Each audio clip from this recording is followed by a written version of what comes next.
Este podcast é uma produção Reverber.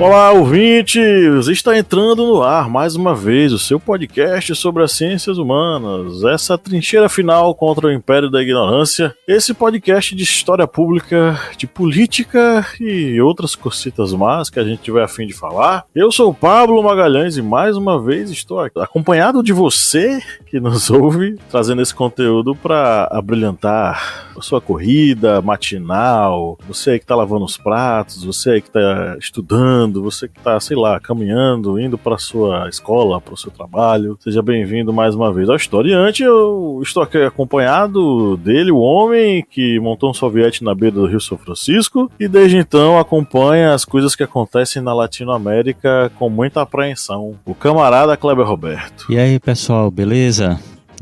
Hoje vai ficar parecendo um minipédia, né? Uma dupla de dois com um convidado, mas estamos aí. Hoje é mesa redonda e acompanhando aí a América Latina, apreensiva, né? Porque se a gente já viu de tudo, agora vamos ver um presidente com um cachorro conselheiro, né? Cachorro conselheiro. Ô Kleber, a gente estava comentando aqui que a gente acompanhou a agonia argentina desde agosto, né? Esse é o terceiro episódio.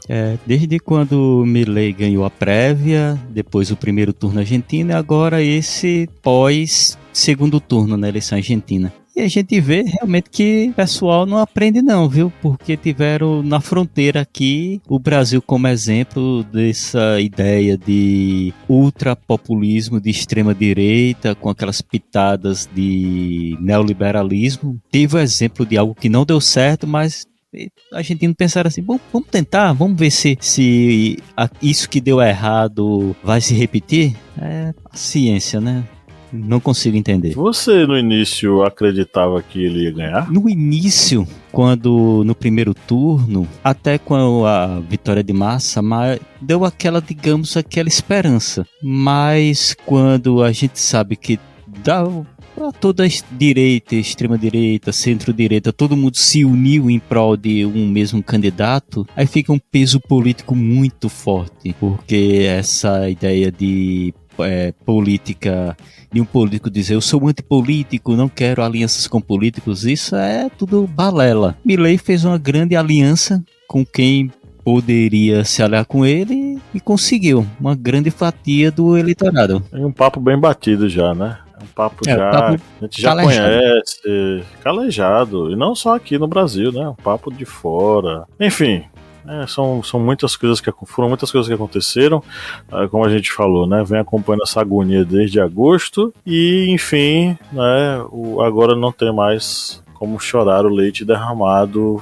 Javier Milei é o novo presidente da Argentina e vai governar aí pelo mandato de 4 anos. O que esperar disso, né? Como a gente pode entender? Hoje é um episódio pra gente tentar, acho que vai ser o episódio mais histórico de todos os episódios anteriores. Eu falo histórico de história, não é de histórico de que vai ficar marcado eternamente. Talvez no seu coração.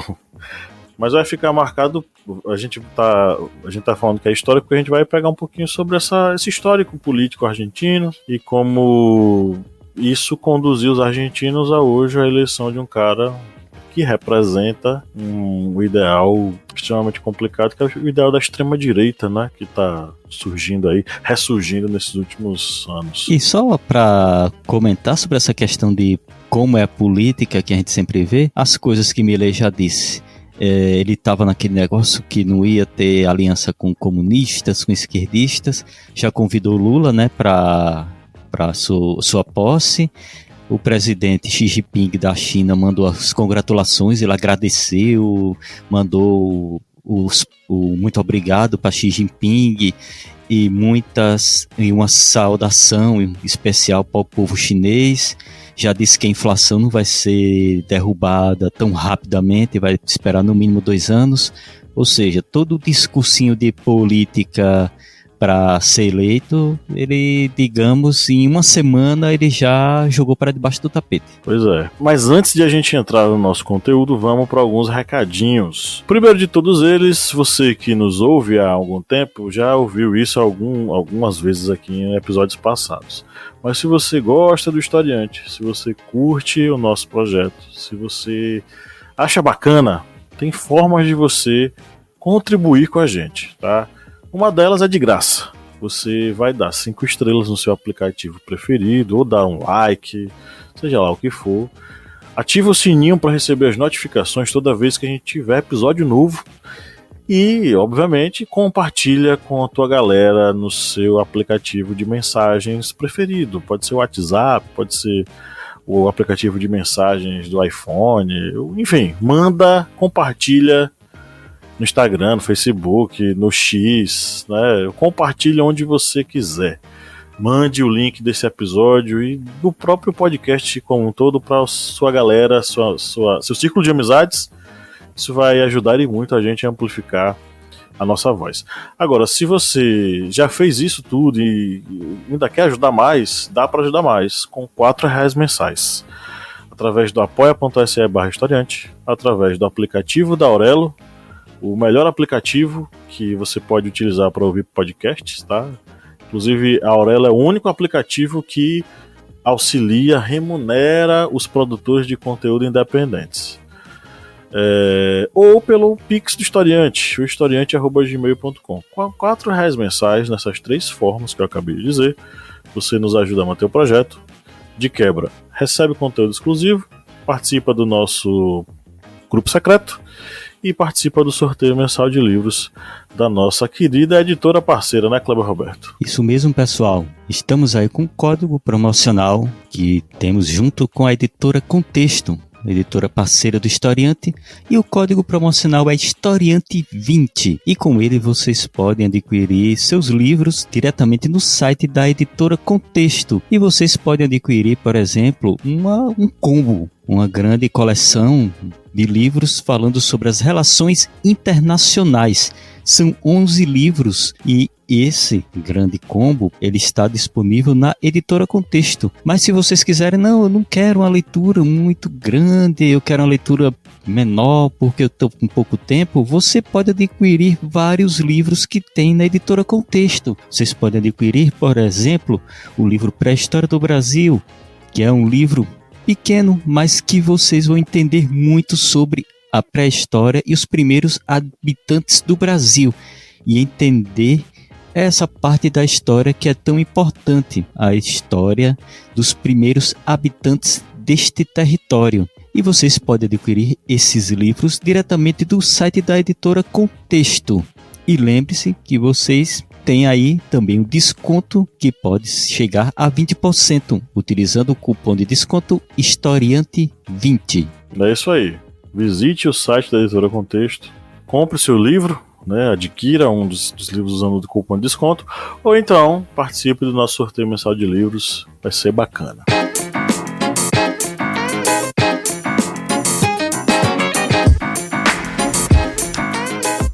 Bom, vamos aqui para o nosso giro de notícias, começando com o UOL. Argentina. Mães de Maio declaram alerta e promovem primeiro ato contra Milei. O movimento de mães e avós da Praça de Maio realizou hoje, em Buenos Aires, Argentina, o primeiro protesto após as eleições presidenciais. Javier Milei, do partido Liberdade Avança, e a vice Victoria Villarruel foram eleitos no domingo 19, com mais de 55% dos votos. Poder 360. A Argentina cometerá erro enorme se romper relação, diz China. A porta-voz do Ministério das Relações Exteriores chinês, Mao Ming, afirmou nesta terça-feira, 21 de novembro de 2023, que seria um erro enorme de política externa caso a Argentina cortasse relações com países importantes, como a China e o Brasil. A China é um importante parceiro comercial da Argentina. O recém-eleito governo argentino valoriza as suas relações com a China, especialmente os laços comerciais entre os dois países, disse Ming a jornalistas. BBC. Quem é a vice de Milei, que defende revisar indenizações da ditadura na Argentina? A deputada argentina Victoria Villarruel, vice-presidente da chapa de Javier Milei, que sagrou-se vencedora das eleições realizadas no domingo 19/11, promete revisar a atual política de memória dos direitos humanos do país, que indenizou milhares de vítimas da repressão provocada pelo Estado durante a última ditadura militar, de 1976 a 1983. E para fechar, BBC. Quando começou a derrocada econômica da Argentina e quão rica ela já foi? Comparar a riqueza de diferentes países é tarefa complexa, mas a maioria dos especialistas considera que a melhor forma de fazê-lo é medir o Produto Interno Bruto por habitante, PIB per capita, o PIB-PC, dado que o PIB dos países periféricos, como a Argentina, só começou a ser medido oficialmente em meados do século XX. Informações anteriores a esse período devem ser vistas com cautela. Pablo, vamos lá, bola para frente e simbora.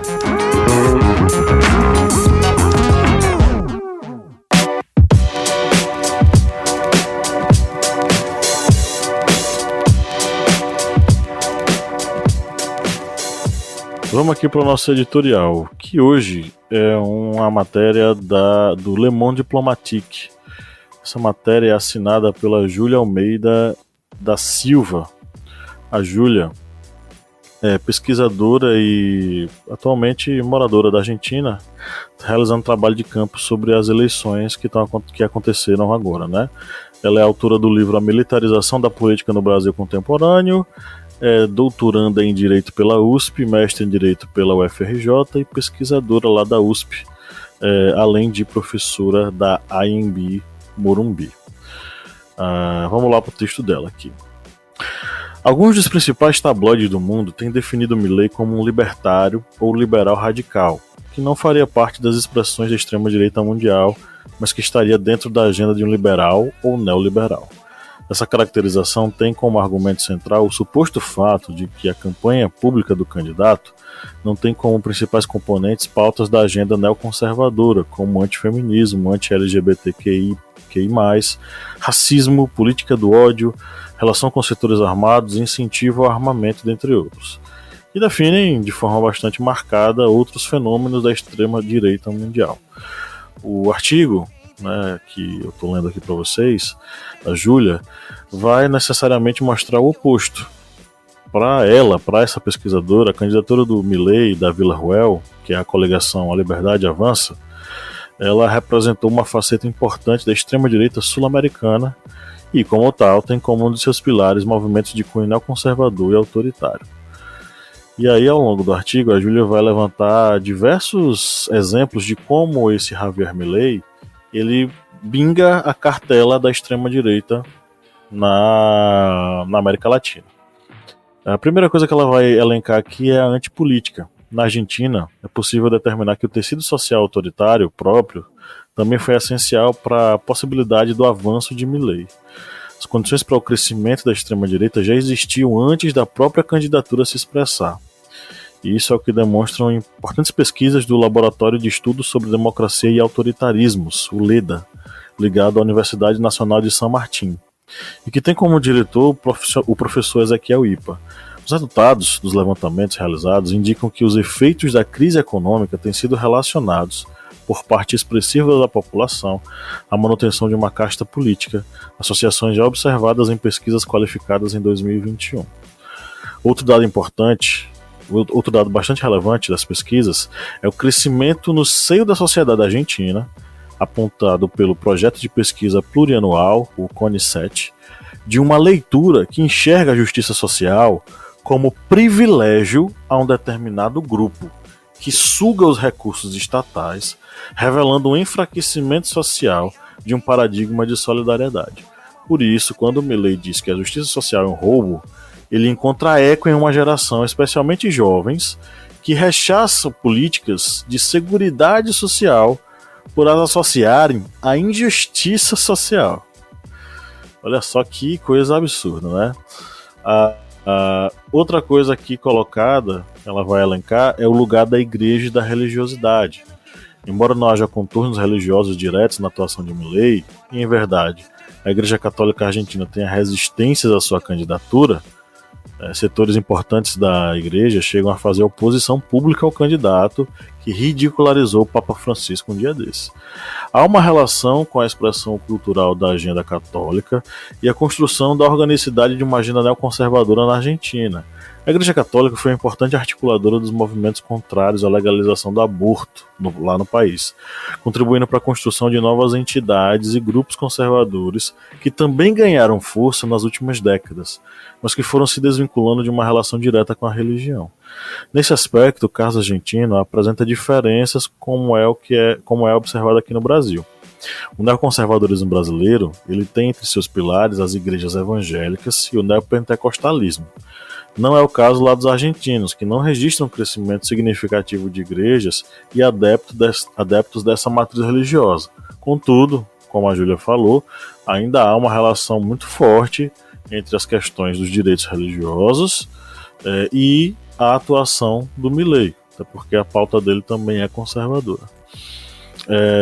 E aí vem a outra questão, que é a relação com setores armados, a agenda negacionista e positivista.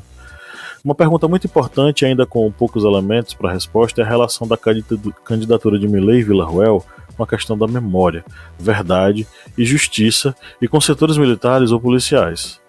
A candidata a vice, a Villarruel, vem cumprindo um papel mais evidente do que seria uma extrema-direita clássica, com postagens racistas, reivindicando, por exemplo, a ancestralidade europeia como centro para a identidade do povo argentino e encabeçando um movimento negacionista em relação aos números da ditadura argentina. Segundo a candidata, os militares argentinos teriam operado a morte e desaparecimento de apenas 8.000 pessoas.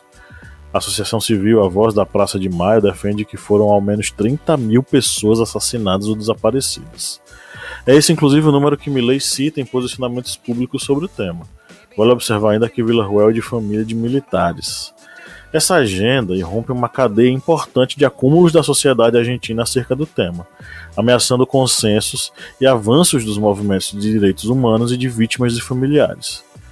A perspectiva negacionista e revisionista é preocupante em relação a mudanças possíveis no eventual governo de Milei e Villarruel. O ministro da Defesa e Segurança será indicado por Villarruel, que pode colocar um militar na pasta. Ela já mencionou, inclusive, a necessidade de valorização do papel das Forças Armadas em seu governo. Ademais, a política punitivista de aumento da repressão e penas para crimes comuns e de legalização do porte de armas para civis na Argentina faz parte da agenda dessa candidatura, indo ao encontro do que ocorreu no Brasil no governo Bolsonaro e nos Estados Unidos com Trump. Então, assim, existe uma aproximação com os militares, mas também existe uma ideia de punição em relação à legalização do porte de armas para civis. Ou seja, ao mesmo tempo em que encontra-se com a política brasileira, se afaste da política brasileira. Então, não tem como a gente olhar o Milei e simplesmente dizer é um bolsonarista argentino. Ele é um representante da extrema-direita com diversas questões que se aproximam do Bolsonaro, mas também há questões que fazem com que ele caminhe do lado oposto. Enfim, isto posto, vamos tentar refletir sobre esse cara, agora presidente da Argentina, e vamos tentar entender o que é que esse personagem ele vai significar aí nesse momento histórico brasileiro. E aí, Kleber, o que é que você está achando disso? Como é que você está observando essa chegada ao poder do Javier Milei?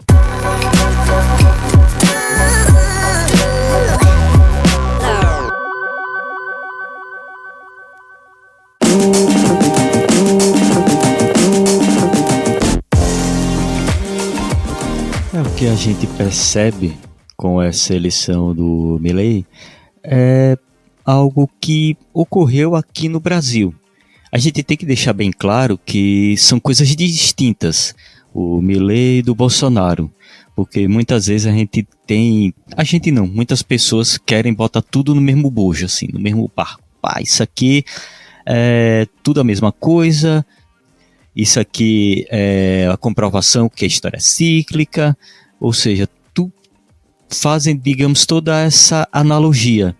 A gente tem que entender que são atores diferentes, povos diferentes, culturas diferentes, por mais que existam similaridades entre, por exemplo, o peronismo e o getulismo, ou seja, os governos de Perón e de Getúlio Vargas, têm as suas similaridades, são coisas também bem distintas, bem diferentes. A mesma coisa com Milei. Mesmo também tendo aqui, a gente pegando essa ideia de que o povo argentino quer um herói, quer alguém para resolver seus problemas. E o principal problema, que é um problema histórico, desde meados do século passado, esse problema que é o problema da inflação. A inflação é algo que assombra os argentinos sempre, e sempre consegue causar muitos danos à sua economia e de qualquer país. Mas essa ideia de que o Milei ele pode resolver esse problema vai muito nesse encontro de que a população acaba buscando o herói, o antipolítico, aquele cara que diz que eu vou modificar toda a política, vou começar do zero.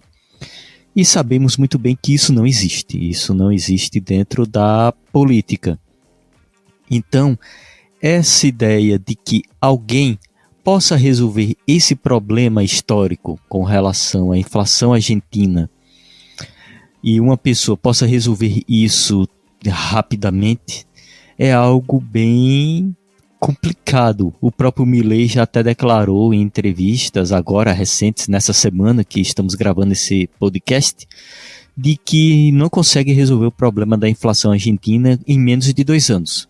Ou seja, ele já está, digamos, botando assim as asinhas de fora e quebrando aquela ideia que ocorreu na eleição, de que ele ia ser o herói que ia resolver tudo na primeira semana do primeiro mês de governo. Então, o que a gente pode ver dessa eleição de Milei é exatamente isso. O povo argentino, digamos, acabou vislumbrando nesse cidadão alguém que poderia mudar tudo e melhorar a Argentina. Só que nós já tivemos o exemplo de um político que também seguiu essa mesma cartilha neoliberal, de costumes, pauta de costumes, de militarismo, e esse político fez o que fez aqui no Brasil. Pois é, o Milei ele vai ser eleito dentro de um contexto, né, extremamente complicado, relacionado a aumento de preços, a inflação galopante, perda de poder aquisitivo, e é bem tranquilo de compreender, né, quais foram os motivos que o levaram à vitória na eleição. A gente vai pegar uma população já machucada, com sérios problemas há muitos anos. Isso não é uma coisa de ontem. Ele vai fazer esse canto da sereia para dizer que, olha, tudo isso vai mudar a partir do momento em que a gente cortar ministérios, reduzir a máquina pública.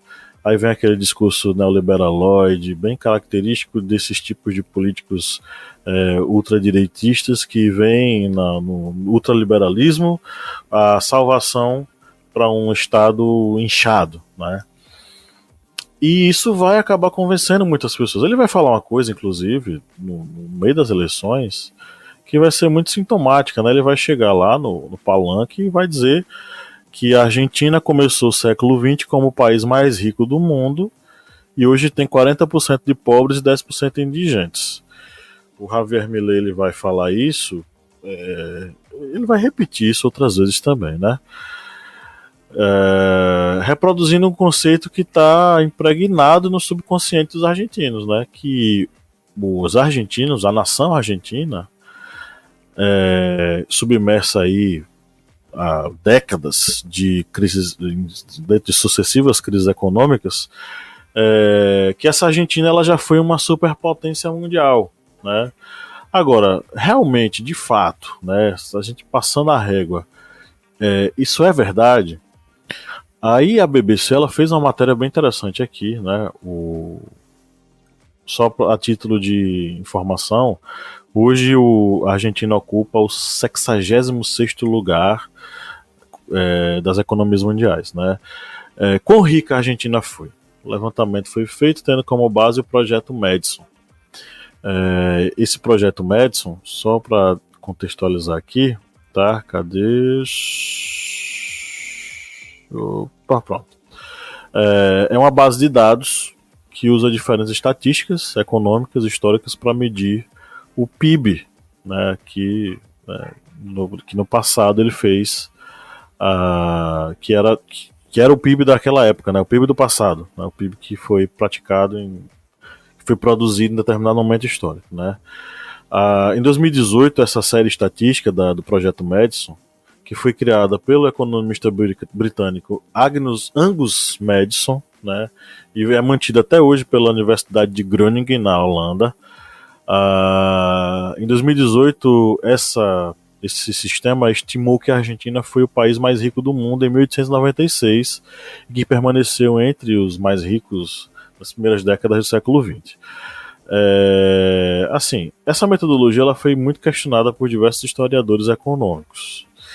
E em 2020 foi publicada uma matéria, foi publicado um estudo, né, que apresenta uma série estatística, né, mostrando que, na verdade, a Argentina nunca foi a maior economia do mundo. Ela foi o 6º lugar em 1896 e já ocupou o top 10 em diversos momentos, né, especialmente até a eclosão da Primeira Guerra Mundial. Mas ela nunca foi a maior economia do mundo, né? Segundo esse estudo, né, dos historiadores da área da economia, em 1913, a Argentina tinha um PIB que era o dobro do PIB da Espanha, que era superior ao PIB da Alemanha, ao PIB da França, da Itália, enfim.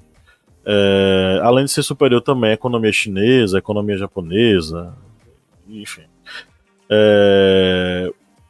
Aí, o que é que explica a Argentina ter decaído tanto? Né? O que é que tem a ver? O que é que está ligado, relacionado ao fato de a Argentina ter perdido esse posto privilegiado, que era esse posto de top 10 dentro ali desse contexto da história argentina, né? Isso vai levar em consideração uma série de questões e um recorte temporal de pelo menos 100 anos.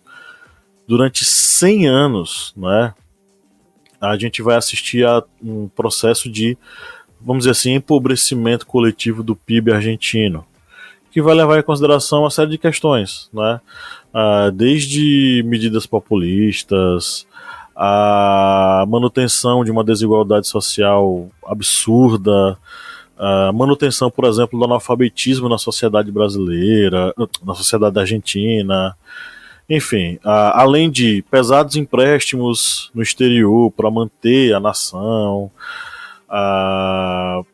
enfim, o período peronista, apesar de ter sido um momento muito forte do ponto de vista trabalhista e da reorganização argentina, também foi um momento de grande endividamento no exterior.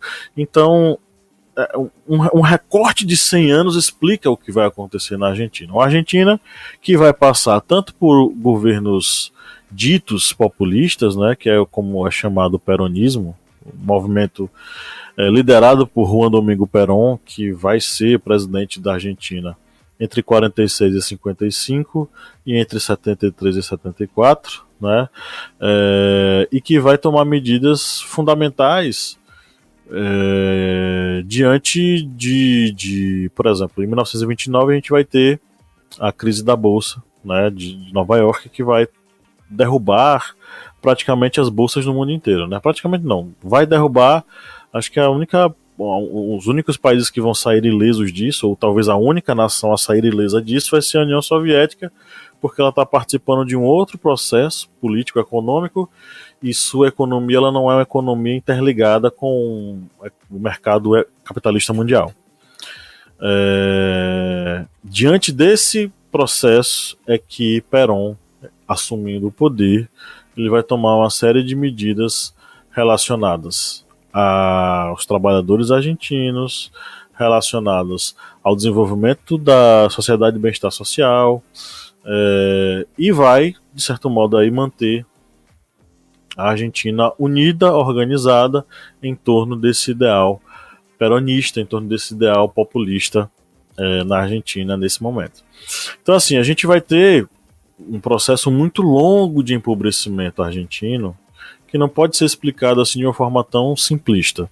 Por que eu estou explicando isso? Porque o Javier Milei aponta como a culpa da crise econômica argentina relacionada especificamente aos governos peronistas das últimas décadas. Ele coloca nas costas do Néstor Kirchner e da Cristina Kirchner, os dois representantes do peronismo mais recentes, né? O problema econômico argentino, sendo que o problema econômico argentino é muito mais antigo, né, Kleber? Isso mesmo, esse problema econômico argentino é algo que, como bem dito por Pablo, é algo que já vem percorrendo várias décadas na Argentina. Podemos citar, por exemplo, aqui no Brasil se utiliza muito esse argumento, né? Até fizemos já minipédia sobre isso, de que na ditadura militar tudo se torna uma maravilha, tal, e a ditadura militar argentina também deve ter sido maravilhosa. Muitos utilizam esse terrível argumento. E uma das crises econômicas que ocorreu na Argentina foi exatamente dentro da própria ditadura militar, ali nos finais da década de 1970 e início da década de 1980, que teve quedas de poder aquisitivo, queda de salários, novamente inflação, e nesse contexto ali dos finais da década de 1970, tinha também tanto essa crise argentina, como também veio a crise do petróleo, e tudo isso fez com que a ditadura militar argentina, dentro dessa crise econômica que estava ocorrendo ali, já na década de 1980, tivesse a brilhante ideia de que, se a gente tem uma crise econômica, nossa popularidade está caindo, não conseguimos reverter o problema de poder aquisitivo, de salários, da inflação, o que é que a gente faz? Vamos fazer uma guerra. Foi essa a ideia de que os militares, a junta militar que estava governando a Argentina naquele momento teve, que foi a tentativa de retomada das Malvinas, como um intuito de retomar as Malvinas e ter novamente um amplo apoio populacional, um amplo apoio da sociedade argentina, e sabemos bem o que aconteceu. A Argentina imaginava que os britânicos iam demorar muito tempo para mobilizar suas forças e a Argentina teria apoio de alguma das partes, ou latino-americanos, ou dos Estados Unidos, e pelo contrário, não teve esse apoio. E acabou sofrendo a derrota na Guerra das Malvinas. E essa derrota fez com que a junta militar acabasse perdendo, digamos, os seus últimos elos de apoio social. Porque se eles imaginavam que ao ter um apoio da população após a vitória e a tomada das Malvinas, ocorreu exatamente o contrário. A Argentina perdeu a guerra e a junta militar acabou perdendo seus últimos focos de popularidade. E aí veio todo o processo de redemocratização argentina. E depois da redemocratização argentina, a Argentina voltou também a ter novamente crises econômicas, porque é algo que infelizmente não foi solucionado nem na ditadura militar. Durante a redemocratização nesses últimos anos, se teve governos que conseguiram frear a inflação, conseguiram estabilizar a economia, mas vez ou outra as crises econômicas acabam afetando a Argentina. É tanto que é algo bem comum na Argentina se utilizar o dólar como uma moeda quase que, digamos, semi-oficial para fazer negócios, porque sempre se teme uma nova crise econômica e a desvalorização do peso, que é a moeda oficial da Argentina, e que o Milei disse que vai acabar e com o peso vai implodir o Banco Central e vai dolarizar a economia.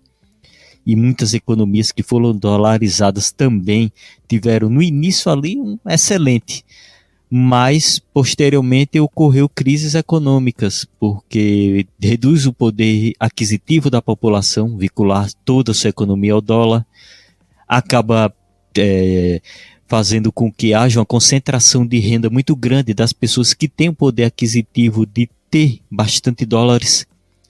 Ou seja, no início pode ser bom estabilizar a inflação, mas com pouquíssimo tempo vem esses outros problemas decorrentes da dolarização. Mas voltando aí para as crises econômicas argentinas, isso aí, como bem dito, e nós estamos repetindo bastante aqui, porque é algo que faz parte, infelizmente, da história argentina, essas crises econômicas elas acabam afetando muito a população argentina. E dentro dessas crises econômicas, essa última que está ocorrendo no governo de Alberto Fernandes não é, digamos, algo que nunca ocorreu na Argentina. É a primeira vez que ocorre uma crise econômica. Não, é algo que nós já estamos comentando. É uma crise que se estende aí por 100 anos, a chamada crise dos 100 anos. Mas se for botar no papel, é algo que vem fragilizando a economia argentina desde ali final da Primeira Guerra Mundial, ou seja, algo que está há mais de 100 anos afetando a sociedade e a economia argentina.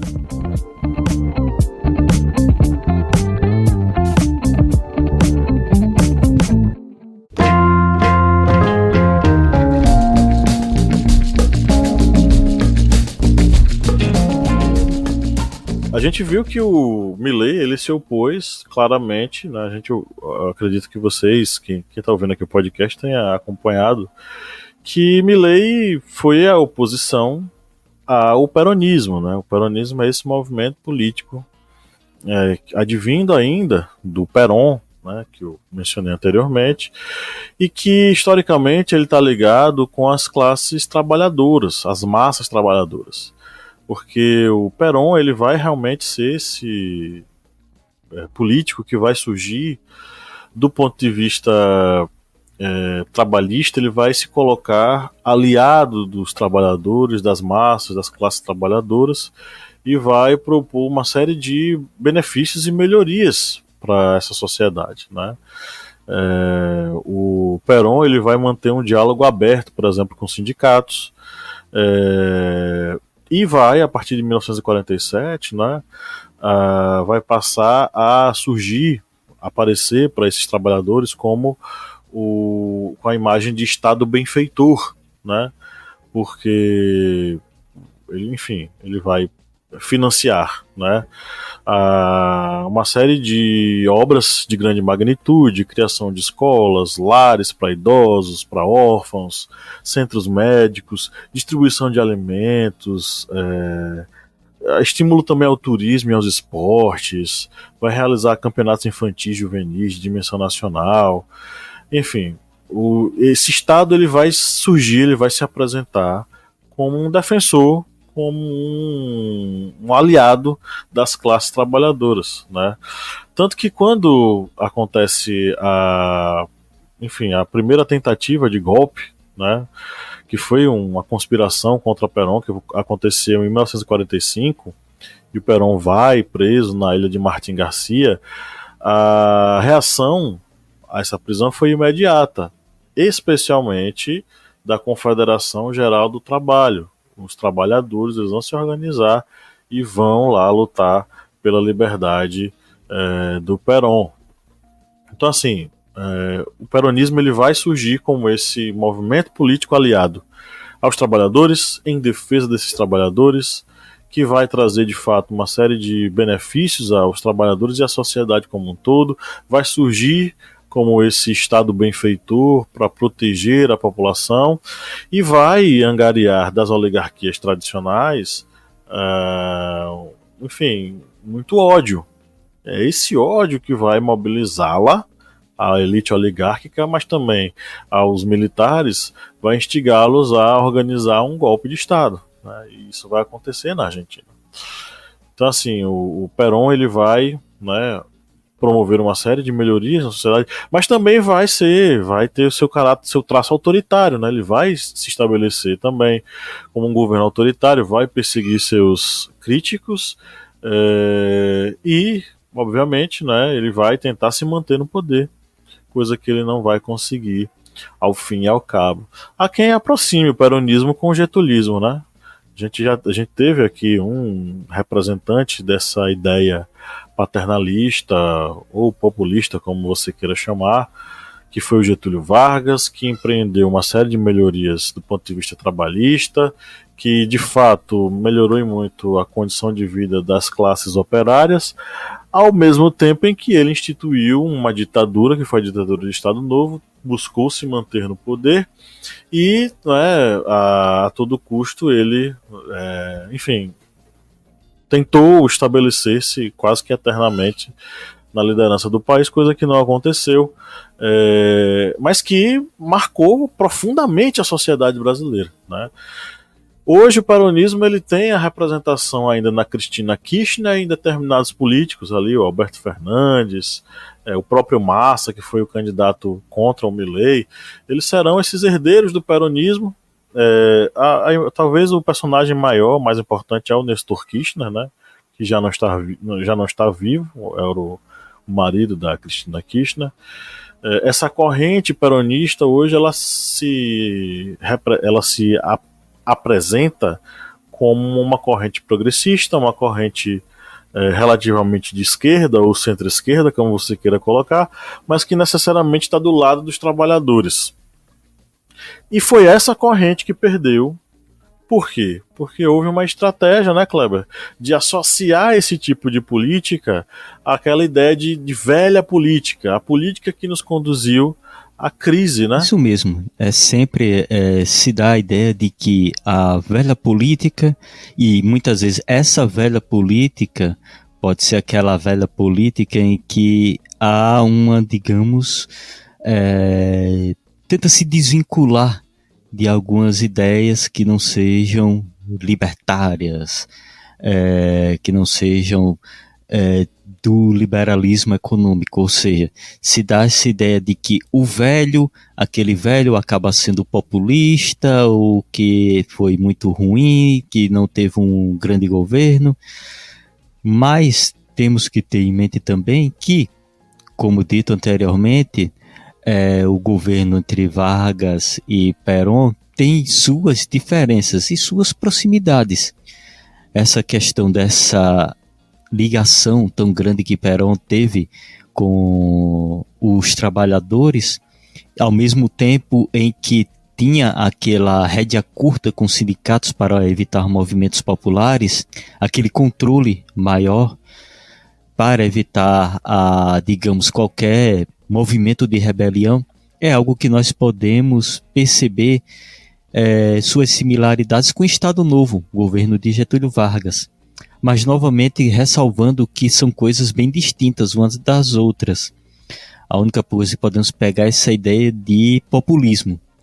Então, quando vem governos atuais, políticos atuais, que vêm atacar esses políticos antigos, se faz essa ideia de atacar com a ideia de que o antigo não deu certo, eu vou ser o novo que vai modificar tudo. Só que muitas vezes esse novo acaba sendo apenas digamos, as velhas políticas, os velhos conchavos, as velhas estratégias eleitoreiras, só que tudo requentado, com ideia quase que agora, atualmente, né, de memetização política, é o que nós vemos atualmente, ou seja, os políticos estão se tornando memes para conseguir ganhar eleições. E falando aqui sobre as crises na Argentina, eu até lembrei do ano, no caso, mês que a Argentina teve 5 presidentes. Que isso aí foi exatamente em 2001, que a Argentina já vinha passando novamente por uma crise econômica, uma crise econômica. Naquele período, em 2001, estava ocorrendo até saques em supermercados, uma convulsão social extremamente grande na Argentina. Então, o presidente Fernando de la Rúa, ele tinha ainda 2 anos para cumprir o seu mandato, só que ele pediu renúncia, ele renunciou, devido a todos esses protestos que estavam ocorrendo contra seu governo. E aí, o peronista Ramon Puerta, ele foi empossado ele foi empossado na condição exatamente de fazer essa transição. Só que o caos político na Argentina estava tão grande que em um dia, isso mesmo, em 24 horas, ele renunciou. E aí o escolhido como presidente provisório foi Adolfo Rodrigues Sá, que era o governador da província de San Luís. Ele assumiu em 22 de dezembro. Só que em 30 de dezembro, Adolfo Rodrigues, ele renunciou ao cargo. E Ramon Puerta, que no caso, era até presidente do Senado, ele assumiu.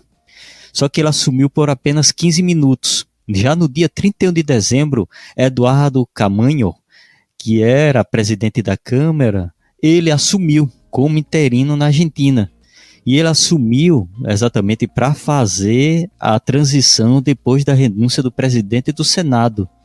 E no dia 1º de janeiro, a Assembleia Legislativa, ele escolheu o senador peronista Eduardo Duhalde, que foi o presidente aí que, digamos, conseguiu dar aquela, digamos, amenizada na situação de tantas trocas de presidentes na Argentina. E ele atrelou o peso, a moeda oficial da Argentina, ao dólar. Fez isso com a intenção exatamente de fazer um controle ali econômico. E também manteve uma moratória da dívida externa da Argentina, devido a essa crise econômica. E aí vocês veem, né, nesse pequeno aqui trecho, vocês veem que a Argentina é um país que é tão envolto em crises que em apenas 10 dias, 12 dias, a Argentina teve 5 presidentes. Para vocês verem como a Argentina é um país que se vê muitas vezes envolto em crises econômicas. Sabe o que é curioso também? É que a gente está assistindo às eleições com o Milei tendo uma vice que não só, vamos dizer assim, defende revisitar a ditadura e os resultados que a ditadura militar argentina, a ditadura de 76 a 83, né, revisitar isso e reescrever, né, enfim, ela mesmo sendo parente, né, sendo familiar, fazendo parte de uma família de militares. A ideia dela, na Vitória Villarruel, é que, por exemplo, as indenizações pagas a pessoas que sofreram repressão provocada pelo Estado durante a ditadura, que essas indenizações elas sejam canceladas, elas sejam revistas, defendendo, obviamente, o passado ditatorial no país. E isso é paradoxal porque, até um tempo atrás, não sei se Kleber lembra, a gente conversou isso com a querida Soledad Bravo, né? Que nós admirávamos, nós gostávamos do jeito como os argentinos tinham lidado com a ditadura deles, porque, diferente do que aconteceu no Brasil, a ditadura na Argentina, os agentes da ditadura foram punidos. Durante o governo Alfonsín, de 83 a 89, a lei de anistia que eles aprovaram lá, né, para anistiar os torturadores, juntamente com as pessoas que resistiram da Força Armada, essa lei de anistia ela foi anulada, né, e foram assinados decretos que possibilitaram o julgamento dos militares pelos crimes de lesa humanidade cometidos. E inclusive foi criada a Comissão Nacional sobre o Desaparecimento de Pessoas, a CONADEP, e o relatório final da comissão levou à condenação de militares integrantes da cúpula do regime, incluindo o general Videla, né, um dos mais famosos repressivos aí da ditadura argentina, pelos crimes praticados durante seu governo. Em 86, ainda no governo do Alfonsín, foi aprovada também a lei do ponto final.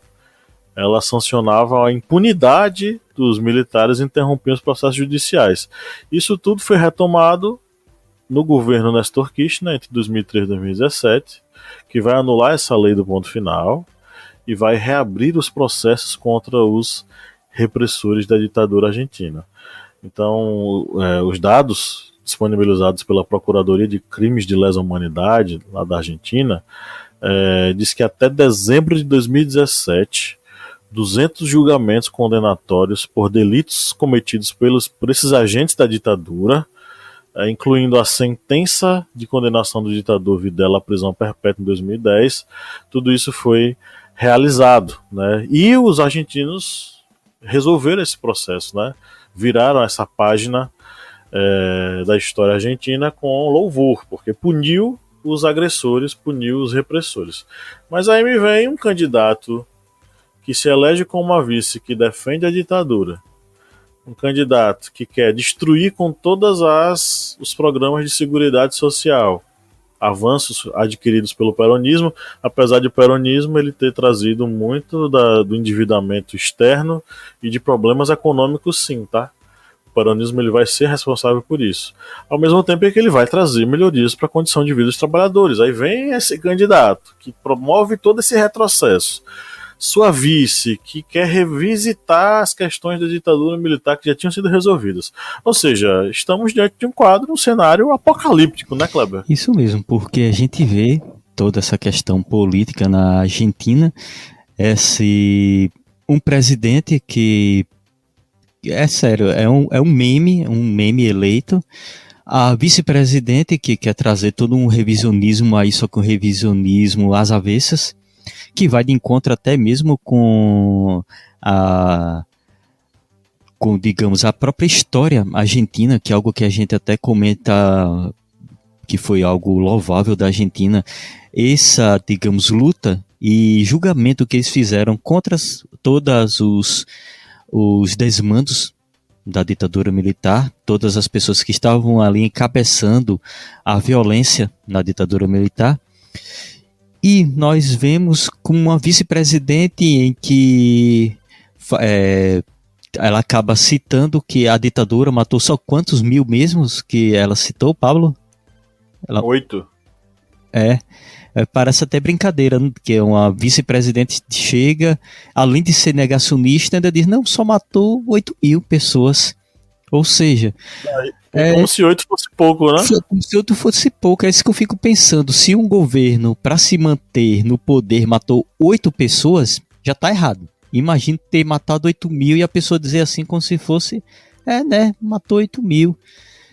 Não foi esse número que estão dizendo aí de mais de 30 mil. A pessoa fica assim pensando, realmente são falas assim de pessoas que parece que estão desconexas das realidades e dos direitos humanos. É uma pessoa que está desconexa de toda a realidade social do seu país.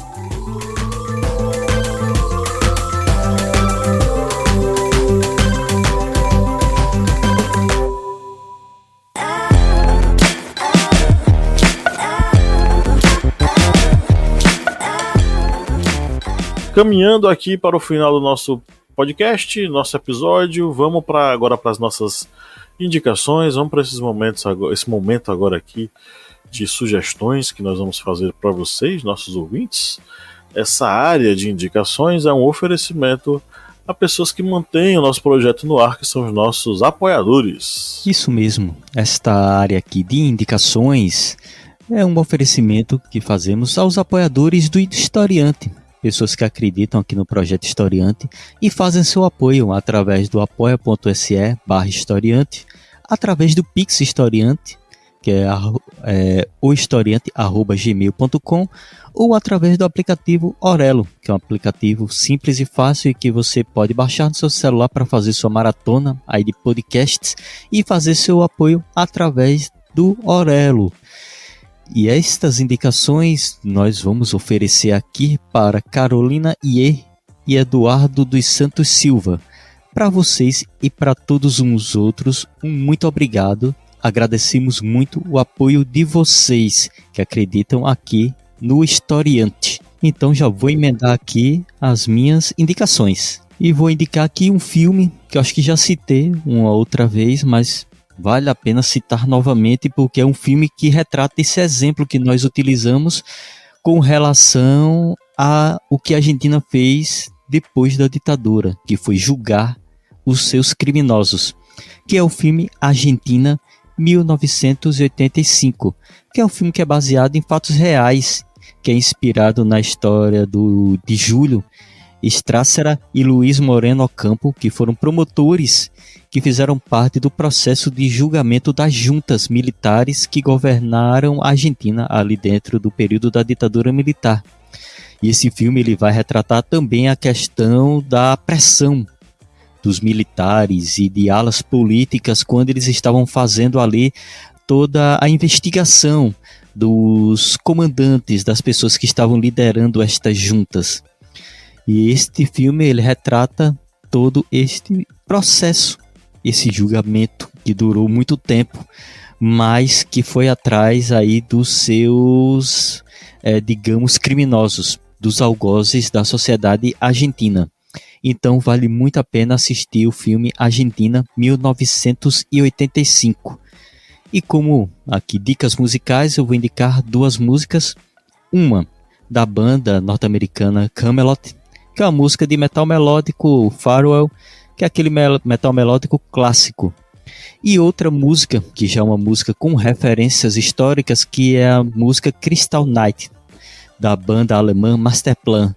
E essa música Crystal Night, se vocês já perceberem a tradução, se baseia na Noite dos Cristais, que foi aquele período em que partidários dos nazistas começaram a fazer ataques contra estabelecimentos e sinagogas, estabelecimentos comerciais que eram dos judeus, contra sinagogas, contra residências dos judeus, num ato em que os nazistas se utilizaram para demonstrar que, infelizmente, haviam pessoas dentro da própria sociedade alemã que já estavam apoiando os atos que viriam a se tornar ainda mais cruéis contra os judeus ali no período que veio a resultar também a fazer parte da Segunda Guerra Mundial. Beleza.